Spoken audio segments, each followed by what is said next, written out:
Croeso i papur blwyddyn 11 Triffllyg Cemeg 2 o 2018. Y blwyddyn yma, roedd 53 marc am A Serenog, 39 marc am A, 57 marc am B ac 16 marc am C mas o 80. Mae asid hydroclorig HCl yn adweithio â hadoddiant sodium hydroxid i ffurfio sodium clorid a dŵr yn unig. Ysgrifennwch hafaliad symbol cytpwys ar gyfer yr adwaith hwn. Mae'r cwestiwn yn dweud i ni bod asid hydroclorig yn HCl, so mae hwnna'n gallu mynd mewn, ac mae'n adweithio gyda sodium hydroxid. Dylen ni gwybod fformula sodium hydroxid, ond os dyn ni ddim, ni'n gallu edrych ar y gwefrau sy'n cael ei rhoi i chi. Mae sodium yn Na+, a hydroxid yn OH-, felly mae sodium hydroxid yn NaOH. Mae rhain yn adweithio gyda'i gilydd i ffurfio sodium clorid a dŵr yn unig. Wel, dyn ni'n gwybod fformula dŵr, H2O. Sodium clorid, mae siawns mawr ni'n gwybod hwnna hefyd, ond os dyn ni ddim, ni'n gallu edrych ar y tablau o'r wefrau. Tabl o'r wefrau. A ni'n gweld bod sodium yn Na+, clorid yn Cl-, felly mae sodium clorid yn NaCl.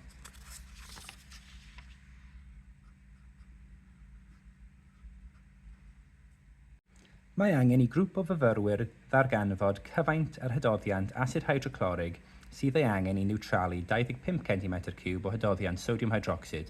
Maen nhw'n penderfynu titradu sodium hydroxid gydag asid hydroclorig am ddefnyddio'r cyfarpar isod. Mae hydoddiant sodium hydroxid fyna, asid hydroclorig fan hyn, a mae 25 cm3 o hydoddiant sodium hydroxid a dangosydd yn mynd mewn i'r fflasgonogol fan hyn. Mae ganlyniadau. Mae cyfaint yr asid hydroclorig sydd angen mewn cm3 yn cael ei rhoi. Enwch darn o gyfarpar X. Dyma un go iawn. A'i enw yw piped. Esboniwch beth yw pwrpas y dangosydd. Mae'r dangosydd yn nodi'r diweddbwynt. Gallwch chi hefyd ysgrifennu nodi pa bryd mae niwtralu wedi digwydd neu nodi pa bryd mae'r holl alclau wedi cael ei ddefnyddio. Cyfrifwch gyfaint cymedrig yr asid hydroclorig sydd angen i niwtralu 25 cm3 o'r hydoddiant sodium hydroxid. Dych chi wedi bod yn gwneud hwn ers blwyddyn 7. Dych chi'n adno lan a rhannu gyda faint sydd yna. Felly yn yr achos yma, dych chi'n adno lan o 3 o nhw a rhannu gyda 3. A mae hwnna'n dod i 18.0. Sim rhaid roi'r pwynt 0 yn ôl y cynllun marcio, ond yn dilyn beth maen nhw wedi wneud yn y tabl, mae'n werth wneud. Mae'r newid yn tymheredd yn ystod yr adwaith yn gallu cael ei fonitro drwy defnyddio synhwyrydd tymheredd. Brasluniwch graff ar yr echelynau isod i dangos sut mae'r tymheredd yn newid wrth i mwy a mwy o asid gael ei ychwanegu hyd at gyfanswm o 30 cm3. So ni'n gwybod mae niwtraliad yn digwydd ar 18, tua fyna.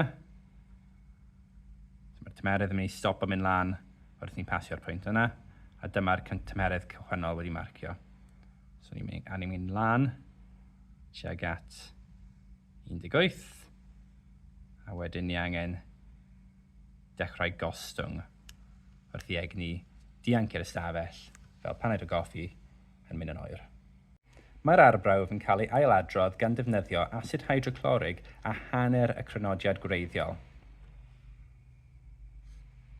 Nodwch gyfaint yr asid hydroclorig bydd ei angen i newid lliw'r dangosydd.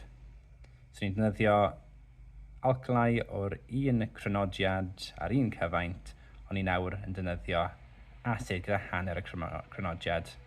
Wel, byddai'n meddwl ni angen dwbl yr asid ni angen o'r blaen, felly 36.0 yw'r ateb gorau, ond eto maen nhw'n derbyn 36. Pan mae cymysgedd o haearn dioxid a ffowdwr aluminiwm, cymysgedd thermit, yn cael ei rysogi, mae yna adwaith ffyrnig. Mae'r adwaith yn cael ei wneud mewn tiwb sydd â thwmpath o dywod o'i amgylch oherwydd bod y tymheredd yn cyrraedd 2500 gradd Celsius. Mae glain o haearn yn cael ei adennill o'r tywod. Mae'r llun isod yn dangos yr adwaith yn digwydd mewn ystafell dywyll. Rhowch y rheswm pan mae'r haearn sy'n cael ei ffurfio yn yr adwaith yn dawdd. Y rheswm yw mae tymheredd yr adwaith yn uwch na gymdoddbwynt haearn. Cwblhewch a chydbwyswch yr hyfaliad symbol ar gyfer yr adwaith hwn. So, adwaith dadleoli yw hwn. Mae'r aluminiwm yn dadleoli'r haearn, mae'r aluminiwm yn cymryd yr ocsigen. Felly, mae'n rhaid i ni gweithio mas fformwla aluminiwm ocsid. Wrth edrych ar tabl yr ionau cyffredin, ni'n gweld bod aluminiwm yn 3+ ac ocsigen yn 2-. Lle mae'r rhifau'n gwahanol, y peth mwyaf hawdd i wneud yw just swap nhw. So mae'r 2 yn mynd fyna, mae'r 3 yn mynd fyna, felly mae'n AL2O3. Nawr mae angen i gydbwyso fe. Mae'r aluminiwm yn iawn, felly dim rhaid ni unrhyw beth fyna. Mae yna 2 haearn ar yr ochr yma, felly mae angen 2 haearn ar yr ochr yma. Nodwch pa un o'r sylweddau sy'n cael ei ocsidio a rhowch rheswm dros eich dewis. So mae ocsidiad yn gallu cael ei diffinio fel ennill ocsigen ac yr aluminiwm sy'n ennill ocsigen. Pan mae cymysgedd o magnesium ocsid a ffowdr aluminiwm yn cael ei rysogi, does dim adwaith. Rhestrwch haearn, magnesiwm ac aluminiwm yn rhefn eu hadwaithedd. So dydy aluminiwm methu dadleoli magnesiwm, felly mae'n rhaid bod magnesiwm yw'r mwyaf adweithiol.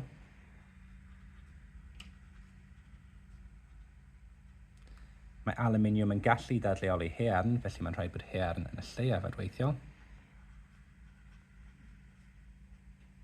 Ac mae aluminiwm yn y canol.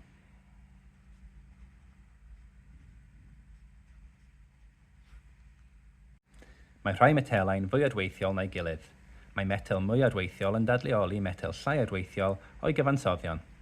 Mae myfyrwraig yn cael tin, haearn, copr a zinc a hydoddiannau o sylffadau'r metelau. Gan defnyddio diferydd, mae hi'n rhoi ychydig o'r hydoddiannau sylffad ym 4 o'r pantiau mewn teilsen diferu. Mae hi'n gwneud hyn am bob hydoddiant yn ei dro. Yna mae hi'n gosod darn o ffoil metel ym mhob hydoddiant, fel sydd i'w weld isod. So ni efo copr sylffad, tin sylffad, haearn sylffad, zinc sylffad. A mae'n ychwanegu copr, tin, haearn a zinc. Copr i'r rhes yma, tin i'r rhes yma, ac yn y blaen, mewn teilsen diferu. Ticiwch y blwch wrth ymyl y cwestiwn sy'n rhoi'r disgrifiad gorau o'r ymchwiliad mae'r myfyrwraig yn ei wneud.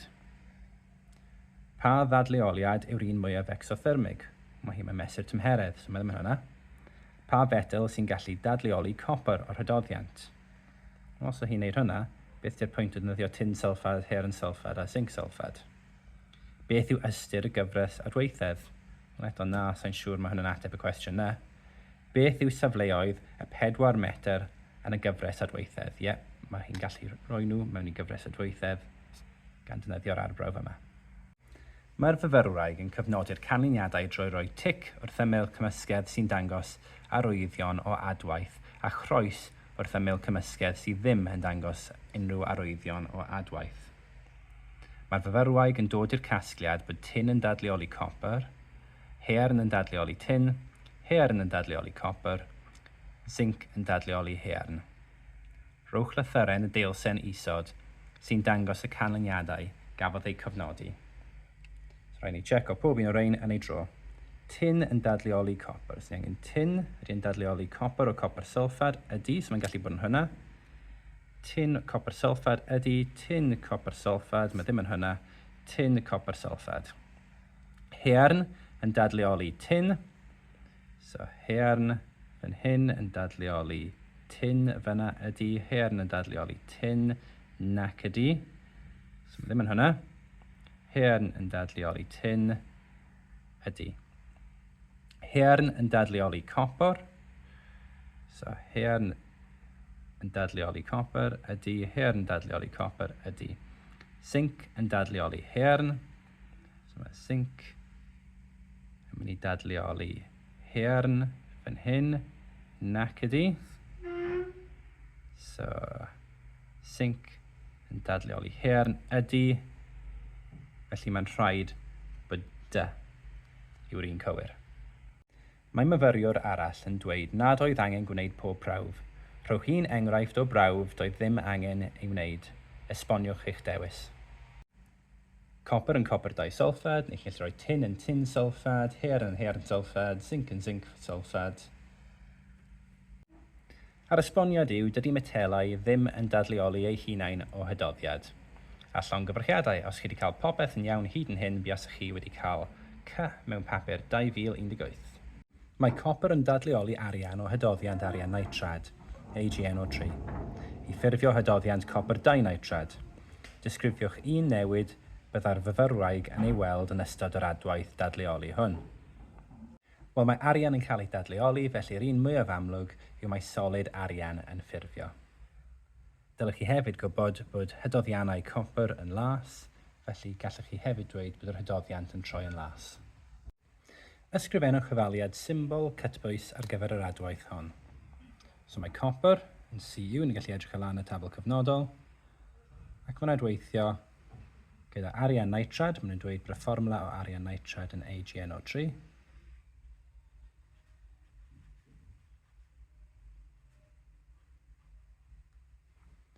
Ac mae'n ffurfio hydoddiant copr dinitrad. Mae'r gwefr ar y copr yn 2+, a mae'r gwefr ar y nitrad yn NO3-.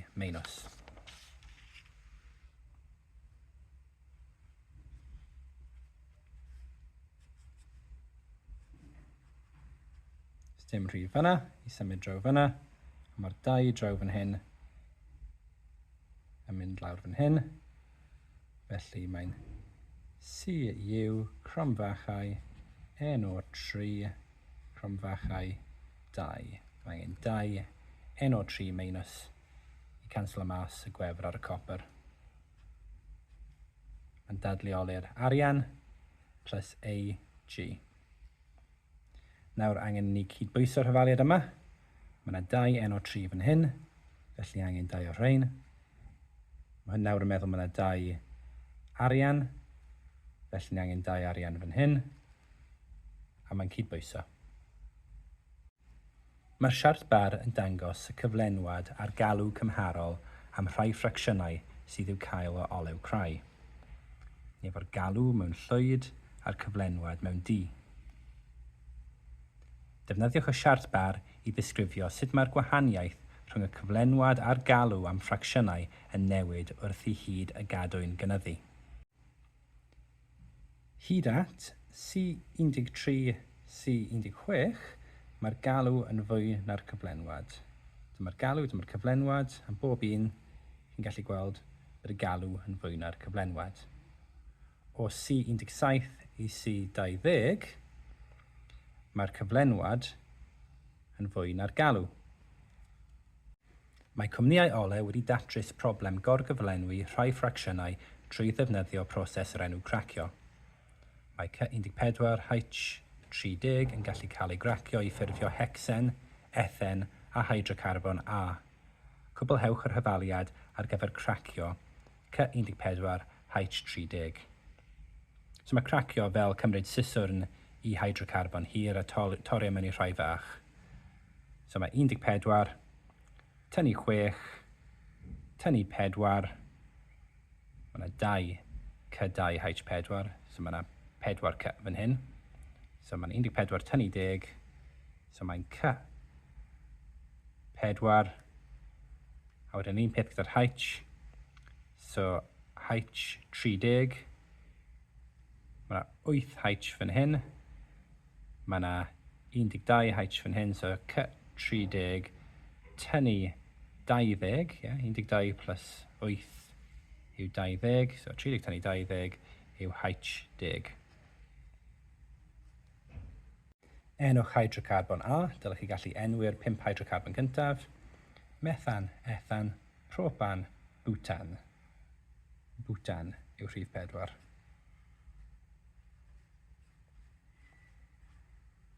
Dyn ni'n gwybod mae'n alcan a nid alcen oherwydd mae'r hydrogenau yn dwbl y carbonau plus 2 arall. CnH2n plus 2 ar gyfer alcan, so butan yw e. Nodwch pa mae ethyn yn cael ei ystyried fel ddefnydd creu pwysig. Wel, mae'n cael ei ddefnyddio i wneud polythen. Gallech chi hefyd dweud mae'n cael ei ddefnyddio i wneud plastigion, neu cael ei ddefnyddio i wneud polymeriau, neu cael ei ddefnyddio i wneud monomerau eraill, neu'n cael ei ddefnyddio i wneud ethanol. Defnyddiol iawn, cael ei ddefnyddio ar gyfer llawer o bethau. Propan yw un o'r hydrocarbonau sydd i'w gael yn y ffracsiwn C1 i C4. Mae propan yn llosgi mewn aer i ffurfio carbon dioxid a dŵr. Cydbwyswch yr hyfaliad symbol i cynrychioli'r adwaith hwn. So mae yna 3 carbon, sy'n meddwl ni'n mynd i cynhyrchu 3 carbon dioxid. Mae yna 8 hydrogen, ond mae yna 2 hydrogen mewn pob dŵr, felly mae'n rhaid haneriau. So 4 dŵr. 3 lliosi 2 yw 6, so mae yna 6 ocsigen fan hyn. 4 lliosi 1 yw 4, so 6 plus 4 yw 10. Mae yna 10 ocsigen ar ochr yma. Eto, O2 yw fformula ocsigen. Felly mae'n rhaid haneri'r 10 na 5 ocsigen. Gobeithio ydych chi'n gyfforddus, mae'r un yma'n hir. Nwy naturiol yw nwy sial, ac mae wedi ei ddal mewn creigiau yn ddwfn o dan y ddaear. Fel olew a glo, mae nwy sial yn y bôn wedi cael ei ffurfio o weddillion planhigion anifeiliaid a microorganebau oedd yn byw miliynau o flynyddoedd yn ôl. Mae'n gallu cael ei echdynnu trwy ddefnyddio broses o'r enw torri hydrolig neu ffracio, sy'n golygu drilio ffynhonnellau hir llorweddol i mewn i creigiau fwy nag 1 kilometr o dan yr arwyneb. Mae meintiau enfawr o ddŵr, tywod a chymegion yn cael eu pwmpio i mewn i ffynhonnellau ar wasgedd uchel sy'n arwain at agor craciau yn y sial, sy'n cael ei dal ar agor gan y tywod. Mae hyn yn golygu bod y nwy sydd yn cael ei ddal yn gallu dianc i'r arwyneb mwyn iddo gallu cael ei gasglu.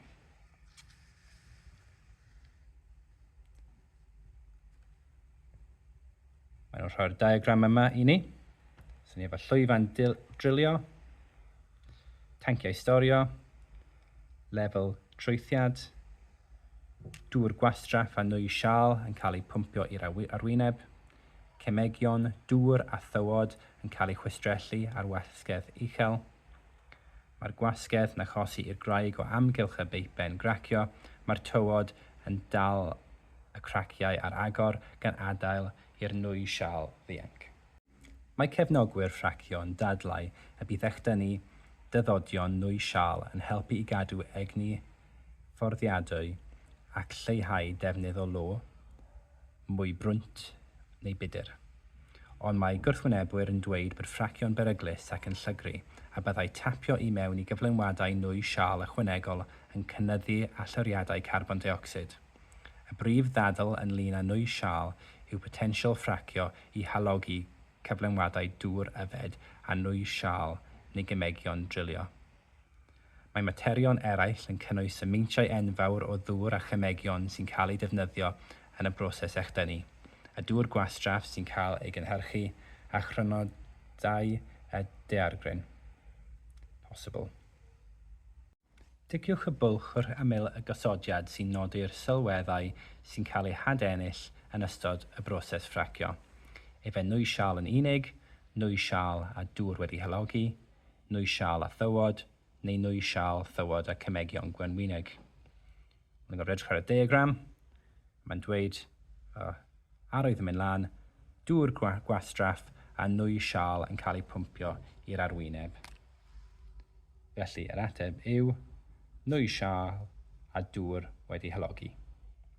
Llongyfarchiadau, os chi wedi cael popeth iawn hyd yn hyn, yn 2018 buasech chi wedi cael B. Ticiwch y blwch wrth ymyl y gosodiad gywir. Dydy llosgi nwy sial ddim yn achosi cnesu byd eang? Na, mae'n dweud bod yn, so nid hwnna yw e.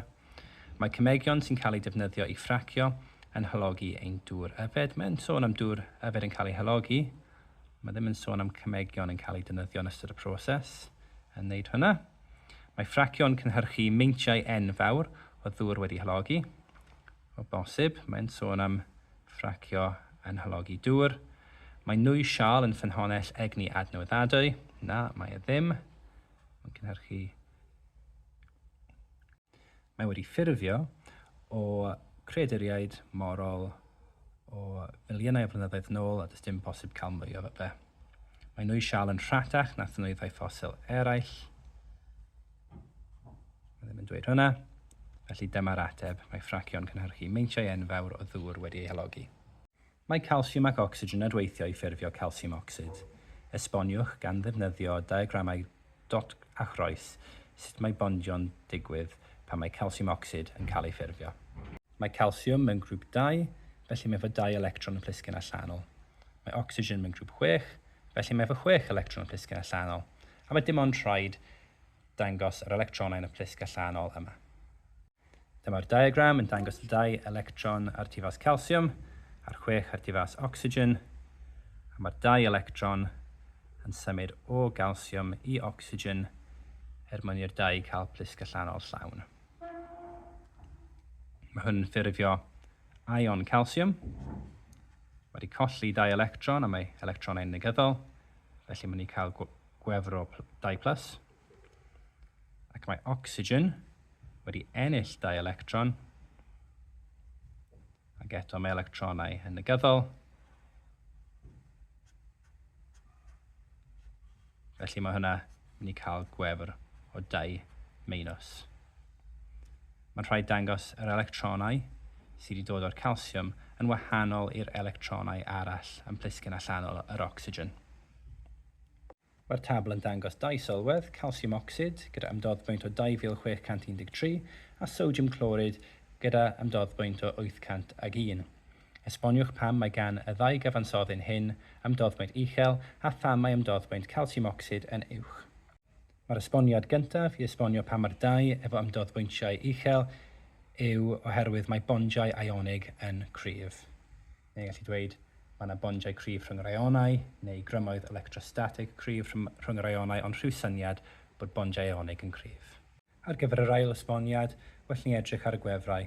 Ni'n gwybod yn barod bod calsiwm yn +2 ac ocsigen yn -2 o'r cwestiwn daeth cyn hwn.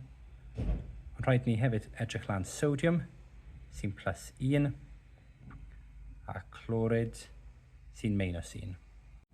Ac yr esboniad am pam mae ymdoddbwynt calsiwm ocsid gymaint yn fwy na sodiwm clorid yw oherwydd mae'r atyniad rhwng ionau 2+ a 2- yn fwy na'r atyniad rhwng ionau 1+ ac 1-.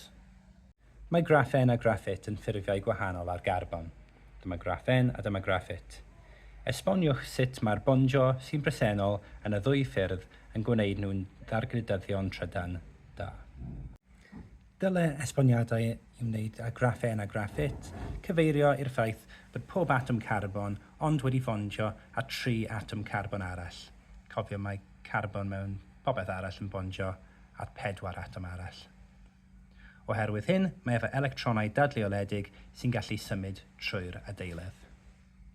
Mae nanodiwbiau carbon yn gallu cael eu ffurfio drwy rolio dalennau graphen. Maen nhw'n dangos 11 cell uned, a mae 1 cell uned yn 0.26 nanometr. A dyma diameter y tiwb.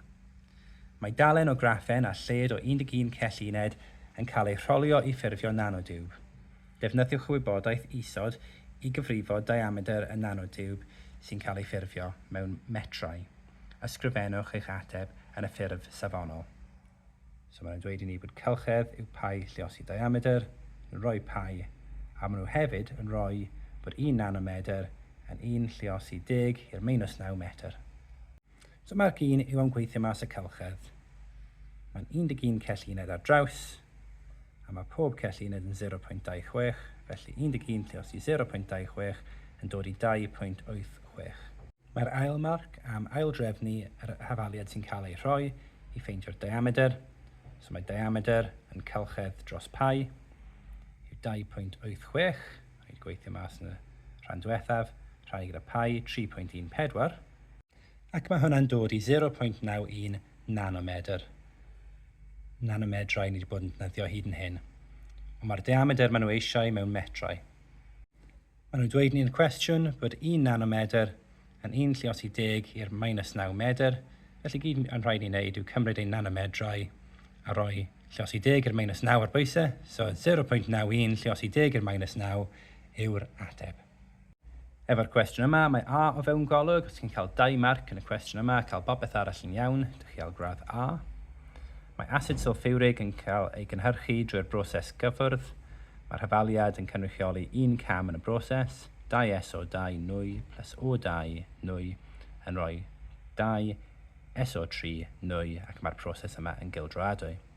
Disgrifiwch ac esboniwch pob un o'r camau yn y broses gan gynnwys yr un sydd wedi ei roi uchod o ddefnyddiau crau i'r cynnyrch terfynol sef asid sulfuric. Mewn cam 1 mae sulfur yn llosgi mewn aer i ffurfio sulfur dioxid S plus O2 yn gwneud SO2. Mewn cam 2 mae sulfur yn cael ei drawsnewid yn sulfur trioxid mewn adwaith cildroadwy. Mae'r amodau yn 1 atmosffer o gwasgedd a mae gwasgedd isel yn ffafrio cynnyrch uchel. Tymheredd o 450 graf Celsius. Mae tymheredd isel yn ffafrio cynnyrch uchel, ond mae'r gyfraf yn isel. Felly ni'n defnyddio tymheredd mwy. Catalydd vanadium oxide yn gwneud yn iawn am gyfrif isel oherwydd y tymheredd uchel rydyn ni'n defnyddio. Mewn cam 3 mae sulfur trioxid yn cael ei ychwanegu at asid sulfuric crynodedig i ffurfio oliwm. SO3 plus H2SO4 yn gwneud H2S2O7. Mae'r adwaith yma yn exothermig. Cam 4 neu ail rhan cam 3 yw oliwm yn cael ei wynebu â dŵr i ffurfio asid sulfuric. Mae'r hyfaliad yn dangos y bondiau sy'n cael ei torri a'r bondiau sy'n cael ei ffurfio pan mae sulfur trioxid yn cael ei gynhyrchu. Egni bond, y bond S bond double O yw 523 kJ. Cyfanswm yr egni sydd ei angen i dorri'r bondiau yn yr adweithyddion yw 2587 kJ. Cyfrifwch yr egni sydd angen i dorri'r bond O double bond O. I wneud hyn, mae'n rhaid ni gweld bod 2587 yn cyfateb â 4 bond S bond double O ag 1 bond O bond double O. So ni'n gallu dweud bod 2587 yn cyfatebol i 4 S double bond O ag 1 O double bond O. Wedyn ni gallu mewnbynnu'r data sydd gyda ni. Dydyn ni ddim yn gwybod gwerth y bond O double bond O. Ni gallu gweithio lawr, aildrefnu a i ffeindio X. A gwerth yw 495. Cyfrifwch y newid egni cyflawn ar gyfer yr adwaith. I wneud hyn, rydyn ni angen yr hyfaliad. Newid egni yw gwerth y bondiau yn yr adweithyddion, tynnu gwerth yr egni y bondiau yn y cynnyrch. Maen nhw wedi dweud i ni yn rhan 1 bod 2587 kJ o egni angen i torri pob bond yn yr adweithyddion. Mae'r cynnyrch yn cynnwys 6 bond S bond double O. So ni angen 6 lluosi gwerth y bond yna. A maen nhw wedi dweud bod gwerth y bond yna yn 523.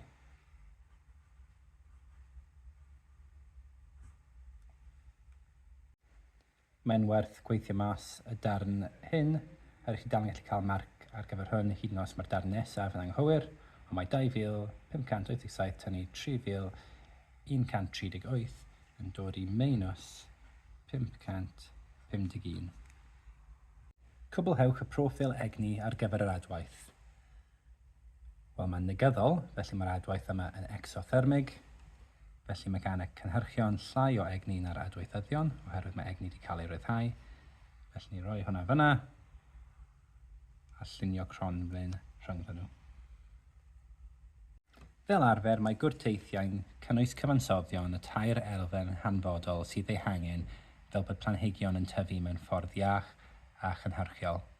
Mae'r tabl yn dangos priodweddau 2 wrtaith nitrogenaidd, ni efo ammonium nitrad a gwria. Pa wrtaith sy'n arwain at amsugno mwy o nitrogen o lydeunydd 2000 litr llawn? Dangoswch eich gwaith cyfrifo. Mae'r tabl yn dweud ni bod 690 litr yn cael ei amsugno o bob 2000 litr am ammonium nitrad a 560 litr yn cael ei amsugno am bob 2000 litr o urea. Ond mae hefyd yn dweud ni bod y canran o nitrogen yn rhain yn 34% a 46%. Felly mae'n rhaid i ni i gymharu nhw gweithio mas 34% o 690 a 46% o 560. Iawn, mae sawl ffordd o gweithio mas canran o rhywbeth, ond dwi'n hoffi lluosi gyda digolen y ffracsiwn, so 0.34 lluosi gyda 690 yn dod i 234.6 ac am i urea yn dod i 257.6. Felly urea yw'r gwrtaith gorau o ran y nitrogen. Urea yw'r gwrtaith sy'n cael ei ddefnyddio fwyaf yn y byd. Hynny, mae'n well gan llawer o ffermwyr Prydain defnyddio ammonium nitrad. Ticiwch y blwch wrth ymyl y gysodiad sy'n awgrymu'r prif rheswm dros hyn. Mae ammonium nitrad yn cynnwys llai o nitrogen na urea. Wel na, bod nhw ddim eisiau un sy'n cynnwys llai o nitrogen, so mae ddim yn hwnna, mae'n gwir. Mae ammonium nitrad yn fwy addas ar gyfer y modau tywydd Prydain nag urea. Ammonium nitrad effeithiol ym mhob math o amodau, urea, effeithlonrwydd yn dibynnu ar dymheredd penodol ac amodau glawiad. O bosib. Mae mwy o ammonium nitrad yn cael ei amsugno gan planhigion na urea. Mae mwy yn cael ei amsugno, ond yn y cwestiwn yma ni wedi gweld bod hynny, oherwydd y canrannau gwahanol o nitrogen, urea sy'n dod mas yn well o rhan y nitrogen. Mae ammonium nitrad yn fwy drud na urea. Wel, bych chi'n eisiau gwrtaith sy'n mwy drud. Felly mae mas o'r dau yma, dwi'n meddwl yr un yma yw'r un gorau. Mae ammonium nitrad yn fwy addas ar gyfer amodau tywydd Prydain nag urea. Mae'r siart llif yn dangos y profion cemegol ar gyfer adnabod yr ionau sy'n bresennol mewn ammonium sulfad, NH4 SO4. Yn dechrau gyda hydoddiant ammonium sulfad, ni'n gallu ychwanegu hydoddiant bariwm clorid, a mae gwaddod gwyn a hydoddiant dilyw yn ffurfio. Neu yn dechrau gyda hydoddiant ammonium sulfad, ni'n gallu ychwanegu sodium hydroxid, NaOH, a'i gynhesu, a wedyn mae sodium sulfad dŵr a nwy sy'n troi papur litmus coch llaeth yn las yn ffurfio. Ysgrifennwch hafaliad symbol cytpwys ar gyfer yr adwaith rhwng ammonium sulfad a sodium hydroxid. Efallai mae hwn yn teimlo'n heriol, ond mae llawer o wybodaeth chi angen yn y cwestiwn. Maen nhw'n dweud i chi fformwla ammonium sulfad, NH4 SO4, a maen nhw'n dweud i chi fformwla sodium hydroxid, NaOH. Maen nhw'n dweud i chi bod yn ffurfio dŵr, H2O, ac yn ffurfio nwy sy'n troi papur litmus coch llaeth yn las. Dylech chi gwybod bod hwnna'n ammonia, NH3.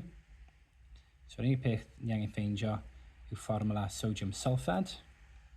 Mae ionau sodium yn Na+, ac ionau sulfad yn SO4 2-. Dau ffordd o wneud hwn, naill ai edrych arno fe dweud, wel ni angen 2 Na+ i canslo mas y gwefr a'r sulfad, neu jyst swap o'r rhifau. Mae yna rhif fan hyn i swapo. Does dim rhif fan hyn, so does dim angen swapo fe. So mae mynd i bod yn Na2 SO4. Y peth nesaf sy'n angen wneud yw i cydbwyso fe. Mae yna 2 sodium fan hyn, felly ni angen 2 sodium yn yr adweithyddion. Mae yna 2 nitrogen yn yr adweithyddion, felly ni angen 2 nitrogen yn y cynnyrch. Yn olaf, mae yna 4 lluosi 2 8, plus 2 arall 10 hydrogen yn yr adweithyddion. Felly bydd ni angen 10 hydrogen yn y cynnyrch. Mae yna 6 yn nhw fan hyn. Felly ni angen 4 arall. So i gael y 4 arall, bydd angen 2 H2O. Os ydych chi wedi cael popeth iawn hyd yn hyn, ydych chi ar A-serenog ar ffiniau graddau 2018. Mae'r hafaliad symbol isod yn cynrychioli'r adwaith sy'n digwydd rhwng hydoddiant ammonium sulfad a hydoddiant bariwm clorid. BaCl2 dyfyrllyd yn adweithio gyda ammonium sulfad, dyfyrllyd i ffurfio ammonium clorid, dyfyrllyd a bariwm sulfad solid. Ysgrifennwch yr hafaliad ionig ar gyfer yr adwaith. Dylech gynnwys y symbolau cyflwr. Gyda hafaliadau ionig, ni jyst yn edrych ar beth sy'n newid. Mae ionau clorid yn dyfyrllyd cyn ac yn dyfyrllyd ar ôl. Yr un peth am yr ionau ammonium. Edrych ar beth sydd wedi newid, so'r solid sydd wedi cael ei ffurfio'n gyntaf. So B, A, S, O, 4, solid. So ni'n edrych ar sut ydy'r solid yma wedi ffurfio, sut ydy'r beth sydd wedi newid wedi ffurfio. Ni'n gallu edrych lan y gwefr ar y bariwm, Ba2+.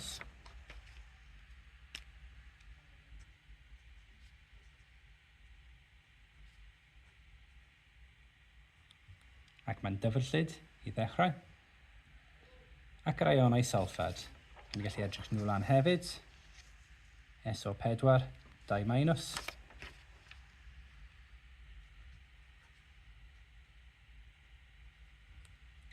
A maen nhw'n dyfyrllyd i ddechrau hefyd. So mae ionau bariwm yn adweithio gyda ionau sulfad i wneud bariwm sulfad solid. Eto gyda hafaliad ionig, ffeindiwch y solid, wedyn gofynnwch eich hun beth sy'n rhaid adweithio i wneud y solid yna. Mae'r tabl yn dangos 4 aelod cyntaf y teulu alcan: methan, ethan, propan a butan. Rhowch fformwla gyffredinol ar gyfer y teulu alcan. Mae'n CN H2N plus 2. Mae gan C4H10 ddau isomer. Mae'r diagram yn dangos adeiledd un isomer, butan. Lluniadwch ac enwch yr isomer arall. So ni angen moleciwl arall sydd hefyd efo'r fformwla C4H10. Os ni'n llunio cadwyn, yn dod o ochr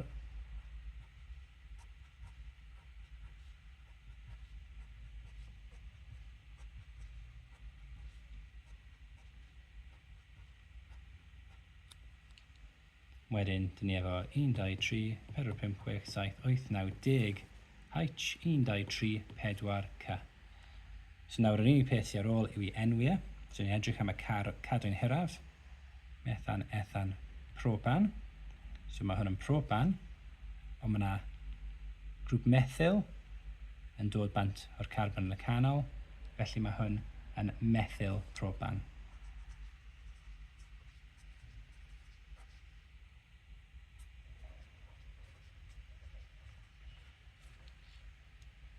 Mae'r diagram llif yn dangos 2 o adweithiau propen. Lluniadwch y fformwla adeileddol ar gyfer cyfansoddyn A a'r uned sy'n aladrodd yn y polymer B. So ni'n dechrau gyda propen yn ychwanegu bromin. Adwaith adio yw hwn. Mae'r bond double yn mynd troi mewn i bond sengl. A mae popeth arall yn mynd i bod yn yr un peth ar wahân i'r ffaith bod nawr bromin yn rhan o'r moleciwl. Ar gyfer polymeriad, eto, mae'r bond dwbl yn mynd i troi mewn i bond sengl. Mae bondiau yn mynd i mestyn mas i'r ochr, a wedyn mae popeth arall yn mynd i bod yn yr un peth.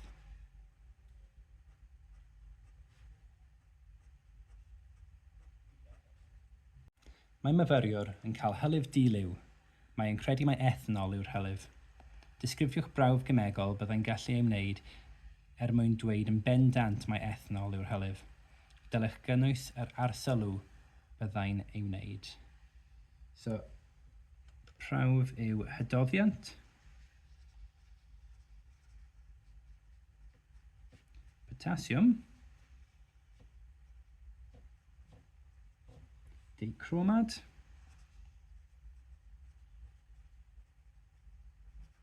Yr ateb gorau yw potassium dichromad, hydoddiant potassium dichromad wedi asidio. Ac yr arsylw yw oren i wyrdd mewn bresenoldeb alcohol. Mae cyfansoddion organig hefyd yn gallu cael eu hadnabod drwy defnyddio spectroscopeg is-goch. Ni efo ethanol, asid ethanoig, a wedyn ni efo rhif ton ar gyfer C-bondable O, CH ag OH. Mae spectra is-goch, ethanol, asid ethanoig ac un cyfansoddion arall i'w gweld ar y dudalen gyferbyn.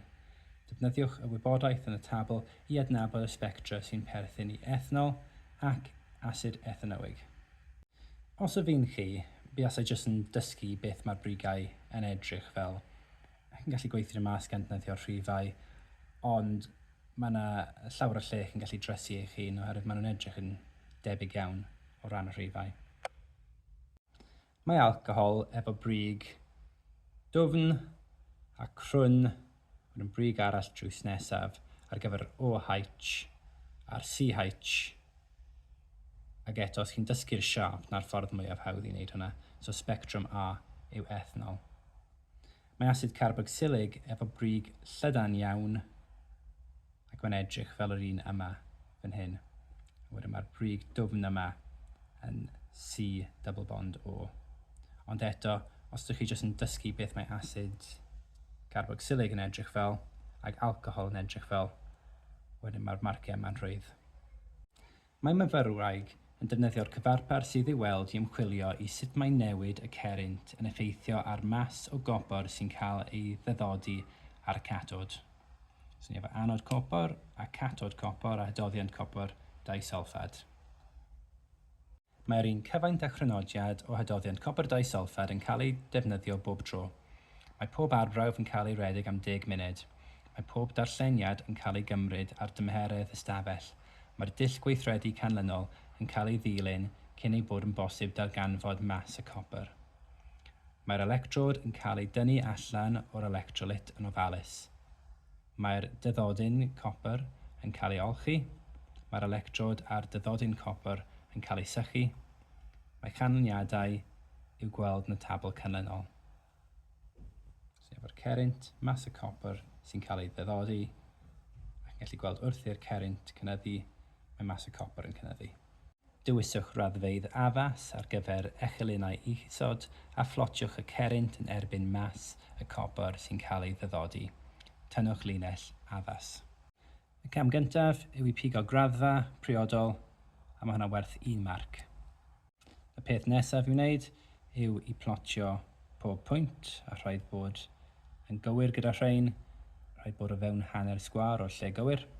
Mae'r marc olaf am plotio llinell ffit orau drwy'r tarddpwynt. Does dim rhaid i mynd trwy pob pwynt, ac yn yr achos yma, dydy e ddim yn mynd trwy pob pwynt.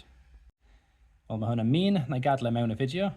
Mae'r cwestiwn nesaf yn dweud defnyddiwch eich graff i ragfynegu mas y copr sy'n cael ei dyddodi wrth ddefnyddio cerynt o 3.5 amp. Felly mae'n rhaid i'r echelyn X mynd lan i 3.5 amp. Mae gen i printer, dwi'n printio fe mas eto. So dyma ni to, efo graff arall sy'n mynd i gadw ni ateb y cwestiwn nesaf. Defnyddiwch eich graff i ragfynegu mas y copr sy'n cael ei ddyddodi wrth ddefnyddio cerynt o 3.5 amp. So wedi wneud y llinell, dych chi'n mynd lan o 3.5 ac ar draws a dych chi'n darllen y canlyniad bant o'r echelyn Y. Esboniwch pam mae'r electrolyt yn cadw ei liw glas yn ystod y broses electrolysis. Dylech gynnwys hafaliadau electrod i gefnogi eich ateb. Wel, yn syml, mae'n oherwydd mae chronodiad yr ionau copor yn aros yr un fath.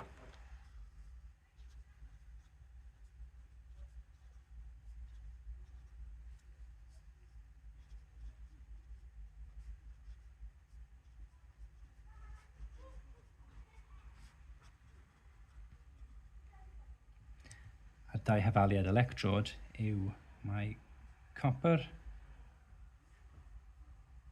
yn troi mewn i copr 2+,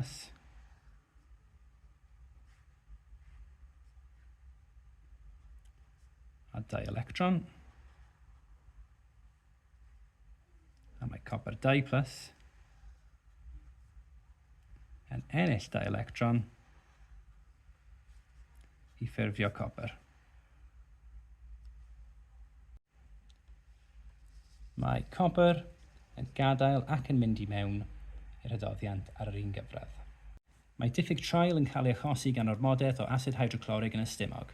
Mae calsiwm carbonad mewn tabled gwrth-asid yn niwtralu'r gormodedd o asid. Mae calsiwm carbonad yn adweithio ag asid hydroclorig yn ôl yr hafaliad isod. Calsiwm carbonad ac asid hydroclorig yn ei calsiwm clorid, dŵr a carbon dioxide. Mwyn darganfod faint o calsiwm carbonad sy'n bresennol, mae tabled diffyg trial sydd wedi ei malu yn fan yn cael ei chymysgu â dŵr a'i thaitradu ac asid hydroclorig gwenedig a chrynodiad o 1 mol pob decimetr ciwb. Mae'r diweddbwynt yn cael ei ddarganfod trwy defnyddio'r dangosif phenolphthalein. Mae'r dull gweithredu'n cael ei ailadrodd 2 gwaith a chyfaint cymedrig yr hydoddiant asid hydroclorig sydd ei angen i niwtralu 1 tabled yw 15.2 cm3. Cyfrifwch y nifer o molau o asid hydroclorig mewn 15.2 cm3 o'r hydoddiant 1 mol pob decimetr ciwb. Ar gyfer hwn, ni angen hafaliad mol yw chrynodiad y lluosi cyfaint, ond mae'n rhaid i'r cyfaint bod mewn decimetrau ciwb. Felly mae'n rhaid i ni cymryd 15.2 cm3 a rhannu gyda 1000 yw droi i decimetrau ciwb, a wedyn lluosi gyda chrynodiad sydd yn 1, a mae hwnna yn dod i 0.0152 mol. Cyfrifwch y nifer o molau o calsiwm carbonad mewn 1 tabled. Wel, os mae 0.0152 mol yn yr asid, wrth edrych ar yr hafaliad, mae 2 mol o asid yn niwtralu 1 mol o calsiwm carbonad, felly efo hanner y calsiwm carbonad, nifer molau o calsiwm carbonad, ni efo o asid, felly mae'n rhaid ni cymryd 0.0152 rhannu gyda 2, a mae hwnna yn rhoi 0.0076 mol o calsiwm carbonad. Cyfrifwch beth yw mas y calsiwm carbonad mewn 1 tabled. Rhowch eich ateb mewn miligramau. Maen nhw wedi rhoi y rhifau mas, felly ni'n gwybod ni angen gweithio mas MR, y calsiwm carbonad. Felly dda i ddechrau. So, 40 yw calsiwm, carbon yw 12, a mae 3 oxygen. A mae hwnna'n dod i 100. Wedyn ni'n gwybod bod mol yw mas dros MR, a ni gallu aildrefnu i dweud mol lluosi MR yw mas. So mae 0.0076 lluosi 100 yn y mas.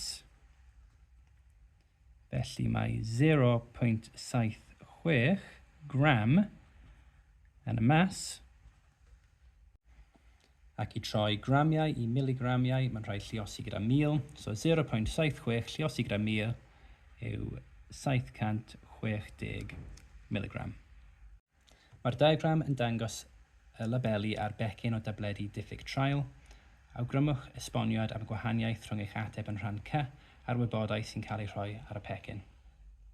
So ar y pecyn, maen nhw'n dweud bod yna 680 mg o calsiwm carbonad, a ni wedi ffeindio mas bod yna 760. A'r ateb yw bod y tabled hefyd yn cynnwys magnesiwm carbonad, a bydd magnesiwm carbonad hefyd yn adweithio gyda'r asid hydroclorig.